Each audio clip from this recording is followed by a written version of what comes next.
Welcome. Very good morning here from Dubai. We have 10:30 a.m. and maybe if you are living in the, let me have a look, west coast of US, maybe it's 10:30 p.m. for you.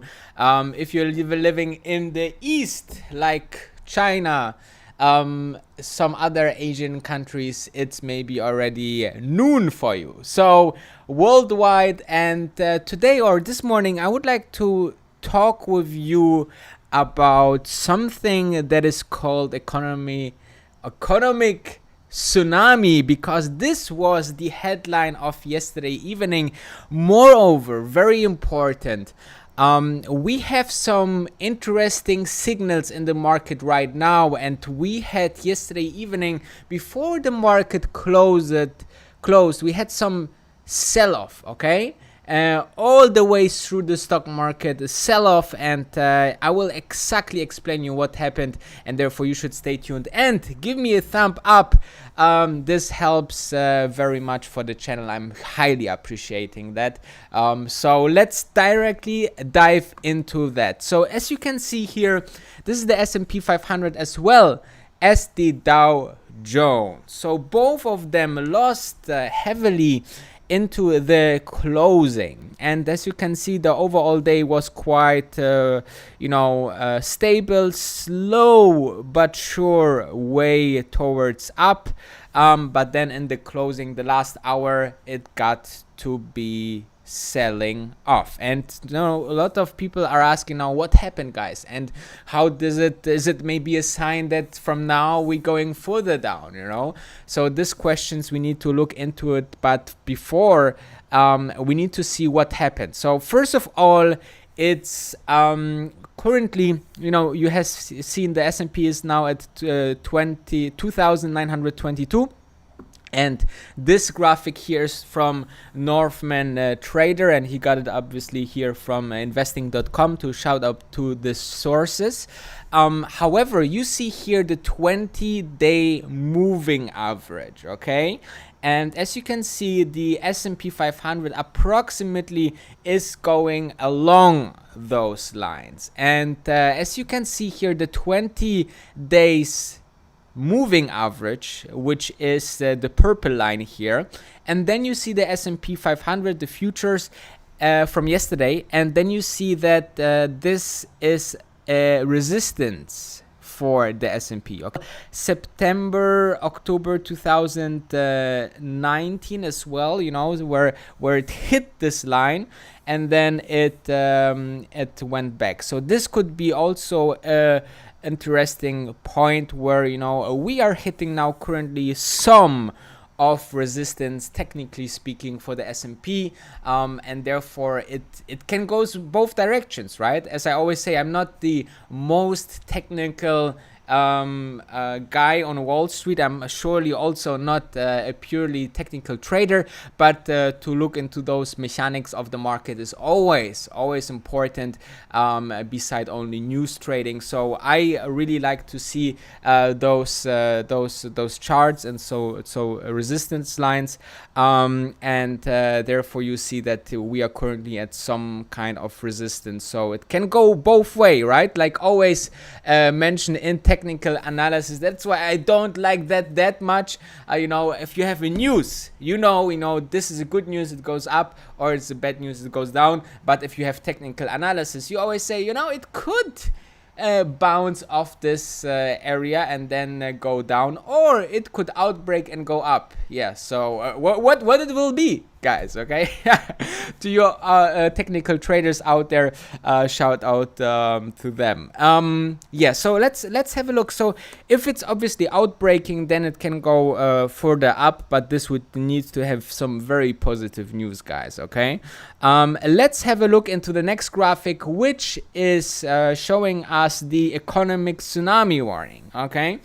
This was an interview yesterday on CNBC, where they had on the phone Robert Nardelli, a very important guy. He was a former CEO at Home Depot and Chrysler, so he knows, to be fair, he knows a thing or two about companies and everything. And then he went into how much the airline business is affected, how much the other travel businesses are affected. And he believes that we are just in the beginning of a really more affected economy right now. Okay, so he said, look at those numbers are horrible. Unemployment, all of this is creating a toxic environment to really just envelope or develop in the next couple of weeks, right? We just see now the tip of the iceberg where, we saw the crash in March. Now it's going everything back up, right? That's not how it works. So it seems that also he thinks that there's more downturn to the economy, and therefore my point on that. I still think that we will see lower levels, but it could be also that Fed will stimulate so much. So in my personal opinion, it depends a lot and lots of news.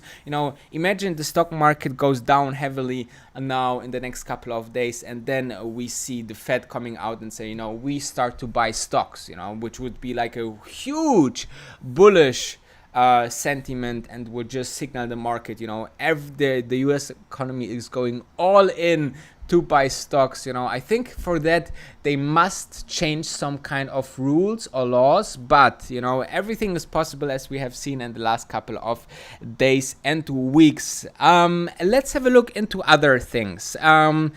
So we talked about the technical, we talked about some news, and on Monday we have seen a news that brought the market very much up, right? So it was the news of a vaccine. Moderna came out and said, we have a potential candidate. We did some testing, and this testing was very positive. Obviously, this kind of news is bringing up the market, and then next day or just after the market closes, they also announced, they will issue some new stock after the stock went up 30%. If you're interested in that, make sure to check out this live stream a couple of hours ago yesterday. So it's called Vaccine today and Raise Billions tomorrow. Check out the video if you're interested. But there is a stat news which saying that they spoke after that. Obviously, let me make this a little bit bigger here. They said actually that they spoke with some vaccine experts, okay?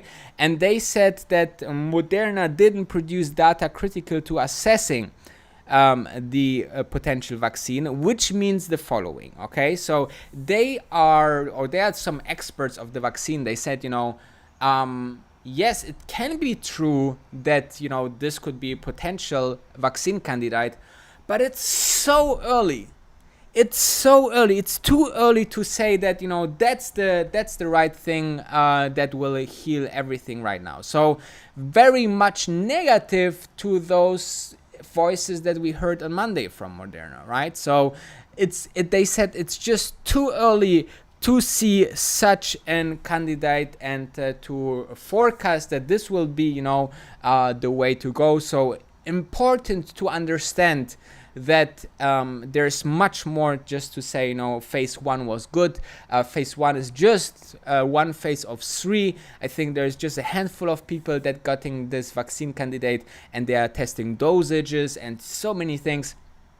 However, it's obviously a small positive first step, but still months to go until we have really to be slightly sure that this can be the rescue for the economy as well as for the society, right? And then we have the other challenges to produce this en masse. And then basically we are looking into, the phase 2, which will start also very shortly, which you have then 600 people. It's a little bit more elaborated. And then we see a next phase 3, the final one, in another couple of months later. So what does it mean for today's market? Well, the markets are actually opened, the futures open positive, but as you can see, and I don't know what it's now because this is already 10 minutes old, but you can see that the markets are quite declining, okay? Though they open positive, in the futures they are declining, guys. So that's not a good sign for today. Let's see how this further plays out. You will hear it here first. Make sure to thumb up. I'm super appreciating that. Subscribe if you're new here, and I see you just in a couple of hours with some much more content for today.